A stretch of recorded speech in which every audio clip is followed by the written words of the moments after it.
Jadi, video lanjutan kita kali ini akan membahas tentang sistem peredaran darah manusia. Tahukah kamu apa saja organ yang terlibat pada sistem peredaran darah manusia? Ya, benar sekali. Ada jantung dan pembuluh darah. Yuk kita bahas satu persatu. Jadi, tonton videonya sampai selesai ya. Organ pertama, jantung. Jantung terletak di dalam rongga dada dengan ukuran sebesar genggaman tangan pemiliknya, dengan berat kurang lebih 300 gram. Nah, silakan kepalkan tangan masing-masing untuk mengetahui seberapa besar jantungmu. Jantung dalam tubuh kita terdiri dari 4 ruang, yaitu atrium kiri, ventrikel kiri, atrium kanan, dan ventrikel kanan. Kemudian pada jantung terdapat beberapa pembuluh darah, di antaranya aorta, arteri pulmonalis, vena cava superior, dan vena cava inferior. Pada jantung terdapat sekat atau disebut juga septum. Septum ini memisahkan bagian kiri dan kanan ruang jantung. Septum jantung diantaranya septum atrioventricularis yang memisahkan atrium dan ventrikel. Septum interventricularis memisahkan ventrikel kiri dan ventrikel kanan. Kemudian septum atrioreum yang memisahkan atrium kiri dan atrium kanan. Selain sekat, jantung juga memiliki katup atau valvula. Katup ini memisahkan bagian ruang atas atau atrium dan ruang bawah atau ventrikel pada jantung. Pemisahan oleh katup jantung ini berfungsi untuk menjaga agar darah dalam ventrikel tidak kembali lagi ke atrium. Beberapa katup yang ada pada jantung diantaranya adalah valvula tricuspidalis yang memisahkan atrium kanan dan ventrikel kanan, valvula bicuspidalis yang memisahkan antara atrium kiri dan ventrikel kiri, dan ada valvula semilunaris yang berada di antara pembuluh aorta dan arteri. Tujuannya agar darah yang akan diedarkan tidak kembali lagi ke jantung. Perlu teman-teman ketahui, jantung dapat bekerja karena adanya sistem saraf. Sistem saraf pada jantung merupakan sistem saraf tidak sadar yang terdiri dari sinoatrial node atau SA node yang terdapat pada dinding atrium kanan yang berdekatan dengan vena cava superior. Atrioventricular node atau AV node berada pada dinding atrium kanan dan ventrikel kanan. Berkas His yang menyebar pada 2 bilik dan serabut Purkinje yang terdapat pada bagian dalam dinding jantung. Yuk kita lihat cara kerjanya masing-masing. SA node atau pacu jantung merupakan saraf jantung yang berfungsi untuk mempertahankan irama pemompaan jantung dengan menentukan laju kontraksi semua sel otot jantung. AV node berfungsi untuk mengatur kontraksi pada atrium dan ventrikel. Impuls dari AV node ini akan diteruskan ke berkas His. Berkas His memiliki 2 cabang. Berkas His kiri menghantarkan impuls listrik ke bilik kiri, berkas His kanan menghantarkan impuls listrik ke bilik kanan sehingga bilik akan berkontraksi. Selanjutnya, serabut Purkinje yang menghantarkan rangkaian impuls listrik hingga berakhir dalam endokardium atau dinding dalam jantung. Nah, teman-teman, rangkaian impuls pada jantung akan membuat jantung kita berdenyut. Denyut jantung terjadi apabila otot jantung berkontraksi. Dapatkah teman-teman merasakan denyut jantung masing-masing? Denyut jantung dapat dirasakan pada arteri yang dekat dengan permukaan kulit, seperti leher dan pergelangan tangan. Hal ini terjadi karena saat jantung berdenyut, pembuluh arteri pun ikut berdenyut akibat darah yang terpompa. Selanjutnya, kita akan membahas cara pergerakan darah dalam jantung. Secara umum, ada 2 bentuk pergerakan jantung. Pertama, kontraksi atau sistol. Terjadi saat bilik jantung menguncup dan darah terdorong keluar. Kontraksi bilik kanan menyebabkan darah keluar ke paru-paru, dan kontraksi bilik kiri menyebabkan darah keluar ke seluruh tubuh. Pada umumnya, orang dewasa memiliki tekanan sistol normal 120 mm/Hg. Berikutnya, relaksasi atau diastol. Terjadi saat bilik jantung mengembang dan darah masuk dari serambi ke bilik. Tekanan normalnya adalah 80 mm/Hg. Nah, untuk lebih lengkap, yuk kita ikuti proses pergerakan darah berikut. Pertama, diastolik akhir. Kedua pasang rongga berelaksasi dan ventrikel terisi dengan sendirinya. Kedua, sistolik atrium. Kontraksi atrium mendorong sedikit tambahan darah ke dalam ventrikel. Ketiga, kontraksi isovolumik ventrikel. Fase pertama, kontraksi ventrikel mendorong katup AV hingga menutup. Dan secara perlahan, tekanan dalam ventrikel mulai membuka katup semilunaris. Keempat, ejeksi ventrikel.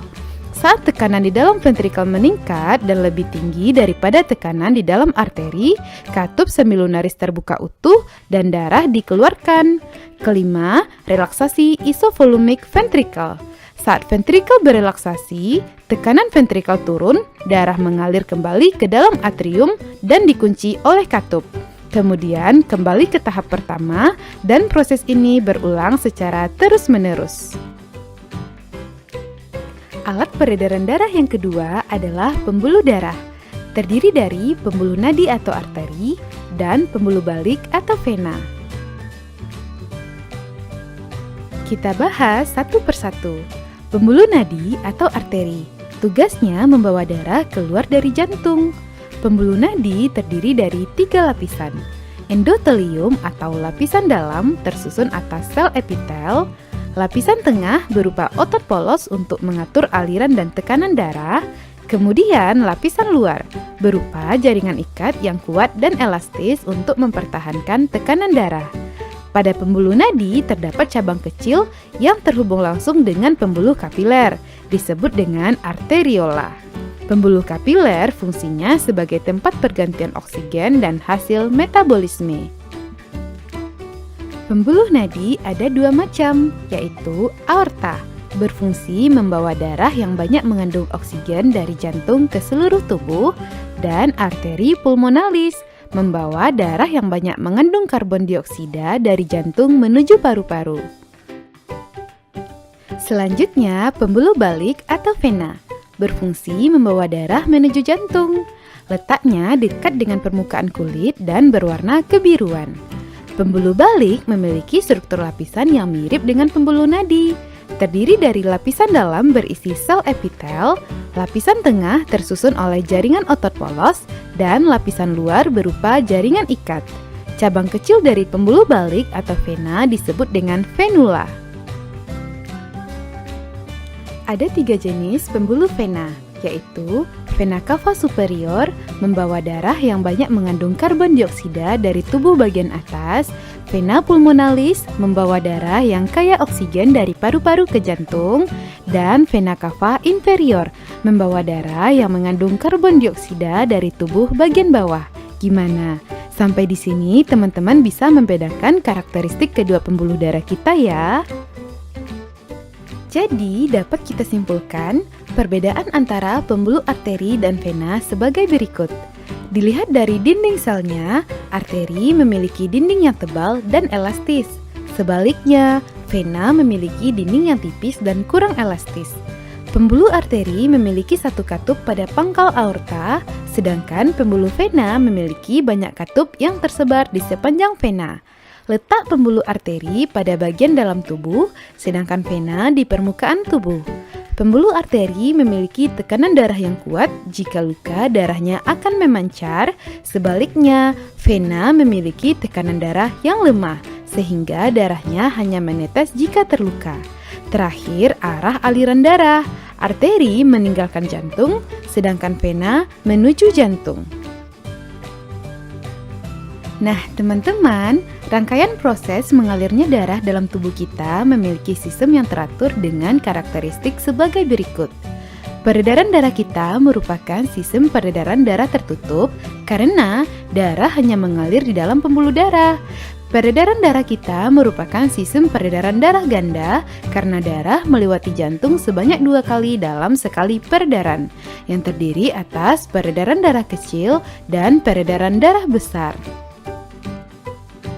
Peredaran darah kecil adalah peredaran darah dari jantung menuju paru-paru dan kembali lagi ke jantung. Sedangkan peredaran darah besar merupakan peredaran darah dari jantung ke seluruh tubuh dan juga akan kembali ke jantung. Bagaimana kedua sistem peredaran darah tadi bekerja? Yuk perhatikan skema berikut. Pertama, saat ventrikel kanan menguncup, darah yang mengandung banyak karbon dioksida dipompa dari ventrikel kanan melalui arteri pulmonalis ke paru-paru kiri dan kanan. Dan di paru-paru terjadi pertukaran karbon dioksida dengan oksigen, sehingga darah menjadi kaya akan oksigen dan akan dibawa kembali ke jantung melalui vena pulmonalis, sehingga darah ditampung oleh atrium kiri. Apabila atrium kiri yang menguncup, maka ventrikel kiri mengembang dan darah mengalir dari atrium kiri ke ventrikel kiri. Saat ventrikel kiri menguncup, darah yang banyak oksigen dipompa dari ventrikel kiri ke seluruh tubuh melalui aorta, baik tubuh bagian atas maupun bawah. Darah kaya oksigen yang sampai di kapiler tubuh akan bertukar dengan karbon dioksida hasil metabolisme, sehingga darah yang akan masuk ke vena cava superior dan vena cava inferior adalah darah yang kaya akan karbon dioksida. Akhirnya akan masuk ke atrium kanan, dan saat atrium kanan menguncup, maka ventrikel kanan mengembang dan darah mengalir dari atrium kanan ke ventrikel kanan, dan peredaran yang sama kembali berulang. Nah, perlu teman-teman ingat, peredaran darah kecil dan besar terjadi secara bersamaan, karena saat jantung berkontraksi, atrium dan ventrikel mengembang serta menguncup secara bergantian. Sampai di sini, teman-teman bisa memahami sistem peredaran darah kita ya. Biar semakin paham, kita selesaikan soal-soal berikut yuk. Soal pertama, menanyakan proses pergerakan jantung saat darah dipompa menuju paru-paru. Kita ingat lagi, darah yang dipompa dari jantung ke paru-paru adalah darah kaya karbon dioksida yang berasal dari atrium kanan dan masuk ke ventrikel kanan. Sehingga ketika ventrikel kanan berkontraksi, maka darah akan dipompa menuju paru-paru melalui arteri pulmonalis. Proses ini merupakan bagian dari sistem peredaran darah kecil. Jadi, proses yang terjadi adalah kontraksi dan bagian jantung yang melakukannya adalah ventrikel kanan. Maka jawaban yang benar adalah D. Soal kedua. Kita diminta mencocokkan perbedaan antara pembuluh arteri dan vena. Untuk menjawabnya, kita cek lagi berdasarkan tabel berikut. Ingat, pembuluh arteri akan memancarkan darah saat terluka, memiliki dinding yang tebal dan elastis, dan membawa darah meninggalkan jantung. Sedangkan pembuluh vena sebaliknya. Jadi, jawaban yang benar adalah D. Soal terakhir. Menanyakan fungsi dari septum atrioventricularis. Kita ingat lagi fungsi jenis-jenis septum pada jantung.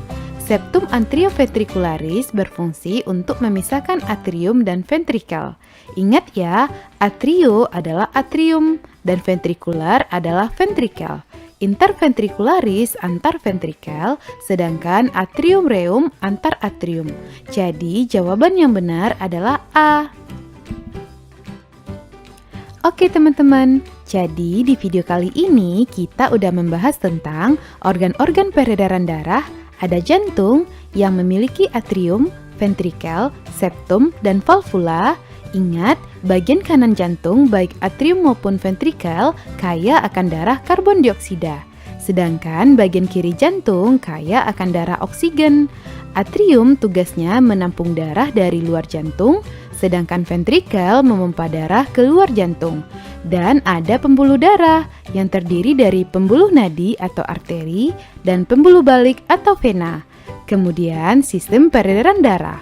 Peredaran darah kecil, jantung, paru-paru, kembali ke jantung, dan peredaran darah besar, jantung, seluruh tubuh, kembali ke jantung.